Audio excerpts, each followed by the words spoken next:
Assalamualaikum warahmatullahi wabarakatuh. Salam sejahtera bagi kita semua. Pada kesempatan kali ini, saya Bagas Ara Kumara dengan nomor induk mahasiswa 55522000076 akan menyampaikan penjelasan mengenai aplikasi perspektif pengukuran. Munculnya tekanan untuk pengukuran perspektif, gerakan praktik akuntansi dalam hal ini terdapat dua hambatan. Pertama adalah reliabilitas. Kemanfaatan keputusan laporan keuangan berbasis nilai wajar akan dikompromikan jika terlalu banyak keandalan yang dikorbankan untuk relevansi yang lebih besar. Yang kedua yaitu skeptisisme, manajemen tentang Reserve Recognition Accounting atau RRA. Jika terdapat keuntungan atau kerugian yang belum terrealisasi dari perubahan nilai wajar yang terkandung dalam laba bersih, terutama karena perspektif pengukuran menunjukkan bahwa nilai wajar dimasukkan ke dalam laporan keuangan yang tepat. Pengukuran berguna untuk meningkatkan kegunaan keputusan yang dipicu dengan dorongan dalam lingkungan, yaitu tuntutan hukum masyarakat yang meningkat terhadap para akuntan. Dalam hal ini, FASB telah melakukan banyak usaha yang berorientasi perspektif pengukuran pada nilai wajar. Berikutnya yaitu pembahasan terkait akuntansi nilai sekarang. Akuntansi nilai sekarang adalah konsep bahwa aset dan kewajiban diukur pada nilai saat ini, di mana mereka bisa dijual atau diselesaikan pada tanggal saat ini. Alasan untuk menggunakan nilai saat ini adalah bahwa ia menyediakan informasi kepada pembaca laporan keuangan perusahaan yang paling dekat berhubungan dengan kondisi bisnis saat ini. Ini adalah kepedulian yang nyata ketika meninjau laporan keuangan perusahaan yang lebih tua yang mungkin memiliki aktiva dan kewajiban pada buku-buku mereka dari bertahun-tahun di masa lalu. Tapi kurang dari sebuah isu bagi perusahaan baru di mana hal ini tidak terjadi. Ini adalah masalah tertentu ketika bisnis memiliki persediaan yang lebih tua atau aset tetap yang nilai saat ini mungkin berbeda tajam dari nilai-nilai mereka direkam. Ada dua pendekatan utama dalam akuntansi nilai sekarang. Yang pertama yaitu biaya pengganti, yang banyak digunakan dalam aktiva non-moneter, yaitu aktiva dinilai pada apa yang telah dikorbankan dengan apa yang akan menggantikannya. Lalu yang kedua yaitu biaya penjualan, yaitu menilai aktiva pada tingkat harga penjualan dikurangi biaya pelengkap penjualan. Akuntansi arus nilai sekarang berakibat pada keuntungan atas kepemilikan dan kerugian saat aktiva non-moneter dinilai kembali. Contoh pengukuran jangka panjang yang pertama adalah mengenai piutang dan utang. Piutang dan utang dinilai sebesar jumlah kas yang diharapkan dapat diterima atau dibayar. Karena dimensi waktunya pendek, maka faktor diskonto diabaikan. Pada dasarnya, penilaian ini merupakan konsep nilai tunai dan basis penilaian yang tepat adalah present value. Yang kedua yaitu arus kas yang ditetapkan dengan kontrak. Kontrak kapitalis dan utang jangka panjang biasanya menggunakan basis nilai tunai. Kapitalis dinilai sebesar nilai tunai minimum pembayaran leasing menggunakan tingkat bunga terendah yang implisit dalam leasing atau tingkat pinjaman lessee. Nilai utang jangka panjang juga sama dengan nilai tunai pembayaran bunga dan pokok masa depan yang didiskontokan sebesar tingkat bunga efektif pada saat utang dikeluarkan. Apabila tingkat bunga pasar berubah sepanjang kontrak, nilai tunai leasing dan kontrak utang tidak disesuaikan. Dengan demikian, masih terlihat bahwa leasing dan kontrak utang jangka panjang didasarkan pada biaya historis. Aplikasi perspektif pengukuran diterapkan secara parsial untuk kasus ini. Contoh pengukuran jangka panjang yang ketiga yaitu lower of cost or market rule. Surat berharga jangka pendek dan persediaan dinilai dengan lower of cost or market rule. Prinsip konservatif mendasari konsep pengukuran ini. Aplikasi perspektif pengukuran diterapkan secara parsial untuk kasus ini. Yang keempat yaitu opsi revaluasi pada properti, aset tetap, dan peralatan.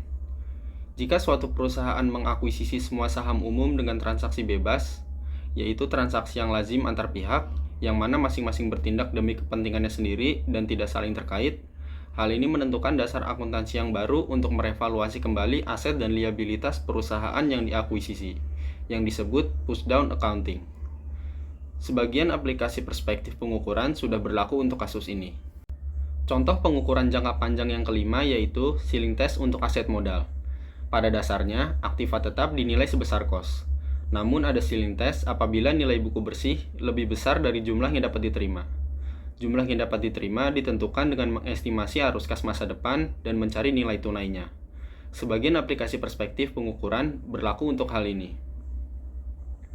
Ceiling test menuntut adanya penghapusan apabila nilai buku bersih aktiva tetap melebihi jumlah yang dapat diterima. Penentuan jumlah yang dapat diterima membutuhkan estimasi tentang arus kas masa depan dari penggunaan aktiva tetap tersebut. Konsep pemulihan dapat dibenarkan dalam konsep konservatisme, tetapi sulit dalam konsep decision usefulness. Hal ini terjadi karena dalam konsep decision usefulness, seharusnya nilai informasi sama. Apabila nilai pasar lebih tinggi dibandingkan dengan nilai pasar lebih rendah, di sisi lain, akuntan berpendapat bahwa risiko terhadap tuntutan hukum lebih besar apabila sejumlah tertentu aktiva tetap dinyatakan terlalu tinggi dibandingkan dengan sejumlah yang sama aktiva tetap dinyatakan terlalu rendah. Berdasarkan penjelasan tersebut, ceiling test terhadap aktiva tetap merupakan penerapan sebagian dari konsep perspektif pengukuran terhadap surat berharga dan persediaan. Pembahasan berikutnya adalah tentang instrumen keuangan. Instrumen keuangan adalah kontrak yang menciptakan aset keuangan dari satu perusahaan dan kewajiban keuangan atau instrumen ekuitas perusahaan lain. Aset dan kewajiban keuangan didefinisikan cukup luas. Dengan demikian, aset keuangan meliputi kas, instrumen ekuitas perusahaan lain, dan hak kontrak. Demikian pula, kewajiban finansial adalah tanggung jawab apapun tentang kewajiban kontraktual, baik memberikan uang tunai atau aset keuangan lainnya ke perusahaan lain, atau untuk menukar aset keuangan atau kewajiban keuangan dengan perusahaan lain dalam kondisi yang berpotensi tidak menguntungkan. Terkait instrumen keuangan primer, IAS mengklasifikasikan aset keuangan ke dalam 4 kategori, yaitu yang pertama, aset tersedia untuk dijual. Adalah aset keuangan non-derivatif yang ditunjuk perusahaan saat akuisisi tersedia untuk dijual atau tidak diklasifikasikan ke dalam kategori lainnya. Nilai tersebut dinilai pada nilai wajar, dengan keuntungan dan kerugian yang belum direalisasi termasuk dalam pendapatan komprehensif lainnya. Pada saat disposisi, keuntungan dan kerugian yang belum direalisasi ditransfer dari pendapatan komprehensif lainnya ke laba bersih. Lalu jenis yang kedua yaitu pinjaman dan piutang. Adalah aset keuangan non-derivatif dengan pembayaran tetap atau masa depan yang ditentukan, yang tidak memiliki nilai pasar aktif seperti utang bank. Mereka dinilai pada biaya diamortisasi dengan menggunakan uji penurunan nilai. Jika terjadi penurunan nilai, aset tersebut diturunkan ke nilai baru yang diharapkan, dengan menggunakan tingkat suku bunga efektif yang ditetapkan pada saat akuisisi, dengan kerugian yang belum direalisasi termasuk dalam laba bersih. Jenis aset keuangan yang ketiga yaitu dimiliki hingga jatuh tempo. Adalah aset keuangan non-derivatif dengan pembayaran tetap atau dapat ditentukan di mana perusahaan bermaksud untuk mengadakan hingga jatuh tempo. Misalnya portofolio investasi obligasi. Mereka dinilai sebesar biaya perolehan diamortisasi dengan menggunakan uji penurunan nilai untuk pinjaman dan piutang. Lalu jenis yang terakhir yaitu aset keuangan yang diukur pada nilai wajar melalui laporan laba rugi. Kategori ini mencakup semua derivatif yang tidak dimiliki untuk lindung nilai dan aset keuangan non-derivatif yang diperdagangkan, yang dimaksudkan untuk waktu yang singkat untuk tujuan penjualan. Ini juga mencakup aset keuangan lainnya yang ditunjuk perusahaan saat diakuisisi untuk masuk dalam kategori ini. Seperti yang disarankan oleh kategori, keuntungan dan kerugian yang belum direalisasi atas aset keuangan dalam kategori ini termasuk dalam laba bersih. Sehubungan dengan liabilitas keuangan, IAS nomor 39 membaginya ke dalam 2 kategori. Kategori yang pertama yaitu kewajiban keuangan yang diukur pada nilai wajar melalui laporan laba rugi. Kategori ini mencakup keuangan yang dimiliki untuk diperdagangkan dan kewajiban keuangan yang ditetapkan oleh perusahaan termasuk dalam kategori ini berdasarkan nilai wajar opsi. Lalu kategori yang kedua yaitu utang keuangan lainnya. Ini dinilai berdasarkan biaya perolehan atau biaya perolehan diamortisasi. Kategori ini mencakup misalnya obligasi yang beredar. Antara nilai wajar dan biaya historis, beberapa akuntan berpendapat bahwa akuntansi biaya historis lebih bermanfaat bagi investor daripada nilai sekarang. Dalam hal ini, beberapa model teoritis mengevaluasi manfaat relatif dari nilai wajar dan akuntansi biaya alternatif untuk instrumen keuangan. Dalam akuntansi nilai wajar, bank kemudian harus menuliskan kepemilikan aset jangka panjangnya terhadap harga likuiditas, yang menyebabkan pelanggaran persyaratan modal dan kebangkrutan, walaupun berdasarkan nilai wajar adalah pelarut. Dalam akuntansi biaya historis, penulisan ini tidak terjadi, dan bank tetap secara teknis pelarut. Pembahasan berikutnya adalah karakteristik derivatif. Derivatif adalah istilah yang mengacu pada beraneka ragam instrumen keuangan.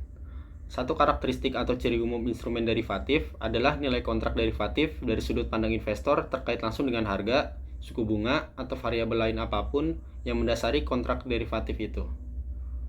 Pencatatan dan perlakuan akuntansi derivatif tergantung pada apa yang menjadi maksud perusahaan terlibat dalam kontrak derivatif. Apakah untuk tujuan spekulasi atau melakukan lindung nilai. Pedoman yang digunakan dalam akuntansi untuk instrumen derivatif diantaranya yaitu yang pertama, derivatif harus diakui dalam laporan keuangan sebagai aktiva dan kewajiban. Lalu, derivatif harus dilaporkan pada nilai wajar. Lalu keuntungan dan kerugian yang dihasilkan dari spekulasi dalam derivatif harus segera diakui dalam laba. Dan keuntungan dan kerugian yang dihasilkan dari lindung nilai dilaporkan dengan cara yang berbeda, tergantung pada jenisnya. Perusahaan yang terlibat dalam kontrak derivatif dengan tujuan spekulasi harus melaporkan instrumen derivatif sebagai aset keuangan atau liabilitas keuangan dengan nilai wajar. Tidak seperti saham atau obligasi, derivatif tidak boleh dilaporkan dengan metode biaya. Dengan metode nilai wajar, perhitungan laba rugi akan mencakup keuntungan atau kerugian tidak direalisasi untuk mencerminkan kinerja kontrak derivatif selama periode pelaporan. Berikutnya mengenai akuntansi lindung nilai. Akuntansi lindung nilai adalah suatu teknik manajemen risiko dengan menggunakan derivatif atau instrumen lindung nilai lainnya untuk mengkompensasi perubahan nilai wajar atau perubahan arus kas terkait aset, kewajiban, dan transaksi-transaksi di masa depan. Akuntansi lindung nilai diterapkan jika suatu transaksi memenuhi syarat untuk dicatat sebagai lindung nilai. Dengan akuntansi lindung nilai, pengakuan keuntungan atau kerugian dari instrumen lindung nilai dan item yang dilindungi dapat dilakukan pada periode yang sama. Akan tetapi, dalam implementasinya, akuntansi lindung nilai bersifat opsional. Hal itu berarti suatu entitas boleh saja menangguhkan atau mempercepat pengakuan keuntungan atau kerugian berdasarkan ketentuan akuntansi mana yang digunakannya. Suatu hubungan lindung nilai memenuhi syarat akuntansi lindung nilai hanya jika seluruh kriteria berikut ini terpenuhi. Yang pertama, hubungan lindung nilai hanya terdiri dari instrumen lindung nilai yang memenuhi syarat dan item lindung nilai yang memenuhi syarat. Yang kedua, pada awal hubungan lindung nilai, terdapat penetapan dan dokumentasi formal atas hubungan lindung nilai dan tujuan manajemen risiko entitas, serta strategi pelaksanaan lindung nilai. Lalu yang ketiga, hubungan lindung nilai harus memenuhi seluruh persyaratan efektivitas lindung nilai. Yang termasuk ke dalam akuntansi lindung nilai diantaranya yaitu yang pertama, lindung nilai atas nilai wajar, lindung nilai atas arus kas, lindung nilai atas investasi neto dalam kegiatan usaha luar negeri, dan yang terakhir yaitu akuntansi untuk nilai waktu dari opsi. Berdasarkan uraian yang dijelaskan sebelumnya, kesimpulan akuntansi untuk instrumen keuangan yaitu akuntansi nilai wajar untuk instrumen keuangan merupakan contoh penting dari pergerakan para pemegang standar terhadap akuntansi nilai wajar. Standar akuntansi nilai wajar yang ada dipandang terlalu rumit untuk mengatasi tekanan yang dihasilkan. Penyusun standar dipaksa untuk merevisi standar untuk memungkinkan peningkatan penggunaan akuntansi, penggunaan nilai dan biaya diamortisasi untuk instrumen keuangan yang akan dipegang perusahaan hingga jatuh tempo. Namun, ini menciptakan kekhawatiran tentang keandalan dari valuasi yang dihasilkan. Sehubungan dengan instrumen keuangan derivatif, instrumen tersebut pada umumnya dicatat pada nilai wajarnya. Namun, pengungkapan penuh sangat diperlukan untuk melindungi investor, karena perusahaan juga dapat menggunakan derivatif untuk berspekulasi. Pernyataan standar akuntansi keuangan yang berkaitan tentang aplikasi pengukuran dipaparkan pada PSAK nomor 71 tentang instrumen keuangan. PSAK nomor 71 memberi panduan tentang pengakuan dan pengukuran instrumen keuangan. Salah satu poin penting pada PSAK nomor 71 adalah soal pencadangan atas penurunan nilai aset keuangan yang berupa piutang, pinjaman, atau kredit. Standar ini mengubah secara mendasar metode penghitungan dan penyediaan cadangan untuk kerugian akibat pinjaman yang tak tertagih. Berdasarkan standar akuntansi ini, artinya korporasi harus menyediakan cadangan kerugian atas penurunan nilai kredit untuk semua kategori kredit atau pinjaman, baik itu yang berstatus lancar, ragu-ragu, maupun macet. Untuk kredit lancar, korporasi harus menyediakan cadangan kerugian penurunan nilai kredit berdasarkan ekspektasi kerugian kredit dalam 12 bulan mendatang. Berikutnya adalah uraian kasus dari artikel jurnal yang berkaitan dengan aplikasi pengukuran. Berdasarkan hasil penelitian oleh Sustari Alamsyah dan Triana Zuhrotun Aulia dalam penelitian yang berjudul Peran Informasi Akuntansi dalam Memprediksi Keputusan Lindung Nilai, Dibahas peran likuiditas, volatilitas arus kas, dan leverage terhadap keputusan lindung nilai. Pembahasan pertama terkait pengaruh likuiditas terhadap keputusan lindung nilai. Hasil penelitian menunjukkan bahwa likuiditas berpengaruh negatif terhadap keputusan lindung nilai. Tingkat likuiditas yang tinggi menandakan bahwa entitas memiliki kemampuan yang besar dalam melunasi kewajiban jangka pendeknya. Hal ini berdampak pada tingginya kemampuan perusahaan menanggung segala potensi risiko yang kemungkinan bisa dihadapi. Dengan demikian, dapat dipastikan bahwa semakin tinggi nilai likuiditas, akan semakin rendah aktivitas lindung nilai yang dilakukan karena rendahnya risiko yang terjadi. Pembahasan kedua terkait pengaruh volatilitas arus kas terhadap keputusan lindung nilai. Hasil penelitian menunjukkan bahwa volatilitas arus kas memiliki pengaruh negatif terhadap keputusan lindung nilai. Tingginya volatilitas arus kas mengindikasikan bahwa perputaran arus kas operasi terhadap total aset yang semakin tinggi. Hal ini mengindikasikan bahwa perusahaan memiliki kemampuan kas yang besar dalam menjalankan segala aktivitasnya dengan maksimal. Semakin tinggi tingkat volatilitas arus kas, maka ketersediaan kas perusahaan semakin tinggi, sehingga kemampuan perusahaan dalam menghadapi segala potensi risiko keuangan yang kemungkinan terjadi dapat dihadapi. Hal ini berimplikasi pada menurunnya tingkat lindung nilai dari suatu transaksi. Pembahasan ketiga terkait pengaruh leverage terhadap keputusan lindung nilai. Hasil penelitian menunjukkan bahwa leverage yang diukur tidak berpengaruh terhadap keputusan lindung nilai. Tidak berpengaruhnya leverage terhadap lindung nilai dimungkinkan karena untuk melakukan transaksi lindung nilai dibutuhkan biaya yang besar. Sehingga perusahaan yang memiliki tingkat utang tinggi cenderung mengabaikan lindung nilai. Dikarenakan biaya tinggi yang dikeluarkan berdampak bagi perusahaan dan pada akhirnya berpengaruh pada buruknya kondisi keuangan perusahaan. Sekian penjelasan mengenai aplikasi pengukuran yang dapat disampaikan. Wassalamualaikum warahmatullahi wabarakatuh.